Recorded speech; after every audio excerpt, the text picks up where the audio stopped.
My fellow Ambazonians, this is Dr. AYABA. Glory to Ambazonia. I was briefed 2 days ago. For 5 months, I was cut off from any information. Even when the family made a visit, the police was sitting in. Thank you all for your continuous sacrifices.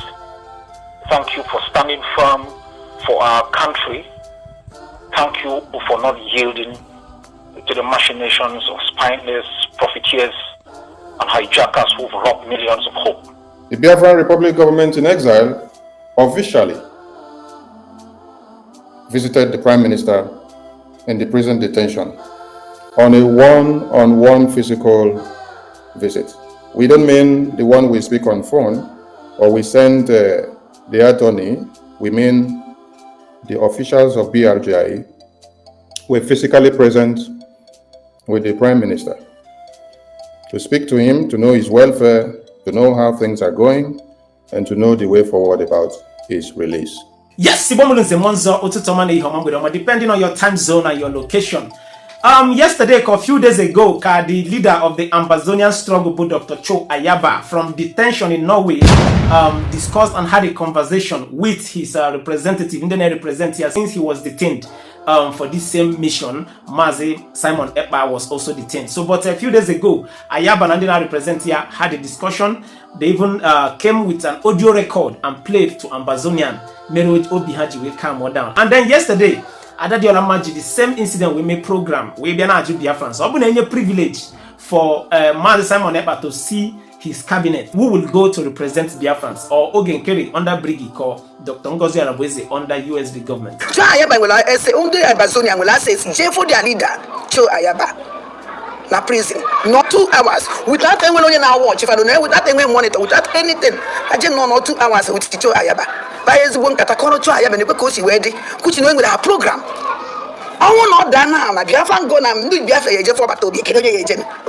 Is it in goes on a base? On 24 hours, just this evening, a video from BRGIE government to drop, where they said that they had a 45-minute interaction with Mazi Simon EKPA and detention.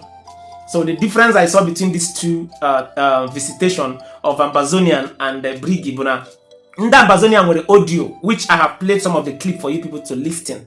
I will still play the full video. Kono really fed Dr. Cho AYABA were Ambazonians from detention. Then when BRGIE government kuru has a hammer meeting with Simon EKPA, a 45-minute interaction with him.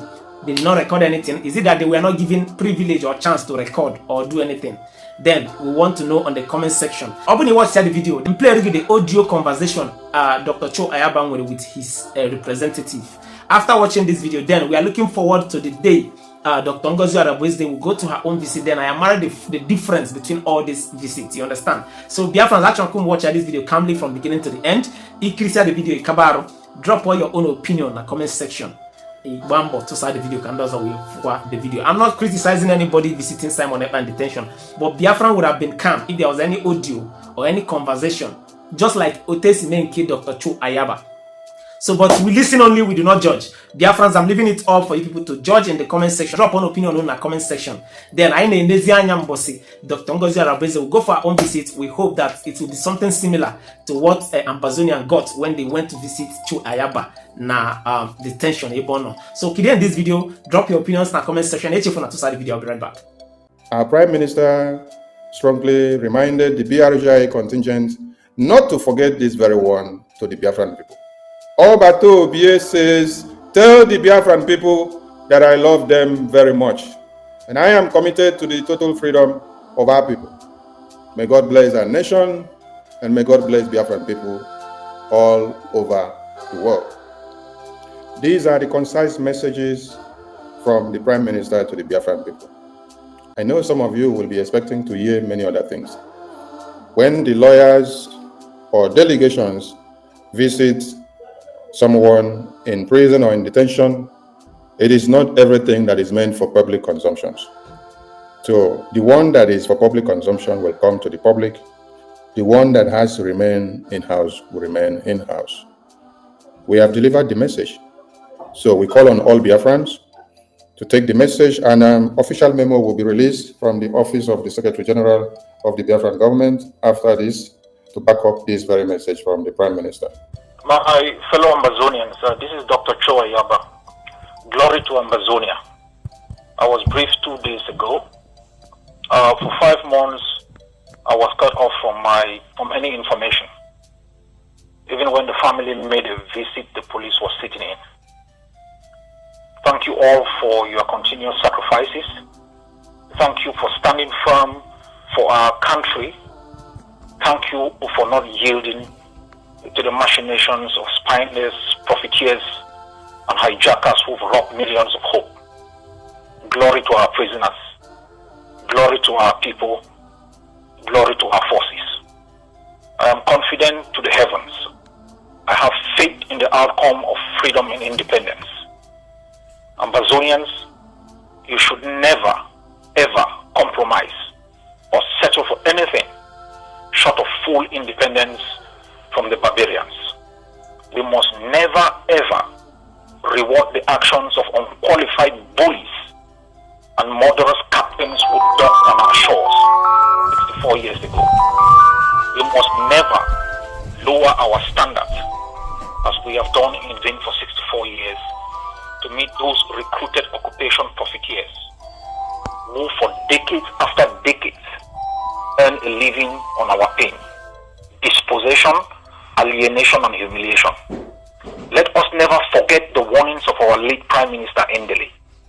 More importantly, we must never forget the sacrifices of our people. They never died in vain, never went to jail in vain, and never fought in vain. At our lowest moments, when everyone thought we will be dissolved in 2 weeks, none but us spoke for us. It's 8 years now. When they burned 10 villages, 100 villages, 1,000 villages, they thought we will give up. They push our population to rise against our forces. They call our forces criminals. It's 8 years, and we are still standing. It takes hard work, my people, an enormous sacrifice, perseverance to succeed even in the smallest human endeavors. Sometimes one generation only conceives of an idea that takes 3 other generations to actualize. The mindset to improve on our lot and live a better society than we met must drive everything we do. You may walk in a pharmacy and pick up a packet of paracetamol to stop pain or reduce fever. It may have taken you just 1 hour and a few hundred amber. It surely took millions of amber, sleepless nights of research, trial and error, failures, and a never giving up attitude for researchers to have been able to put together the elements to make a paracetamol. You may take for granted when you open your eyes in the morning and you are able to see. Millions live in places where sight alone is a luxury. You step into an airplane at the Manfi International Airport, and in 6 hours you are in Brussels. Thousands die to enable a 12,000-ton piece of metal stitched together to taxi down a runway, lift up at high speed, gain altitude, and maintain a cruising speed of sometimes 700 kilometers an hour. Your weight of 50 kilograms cannot keep you airborne for 2 seconds. It is not about gravity, but how to beat it.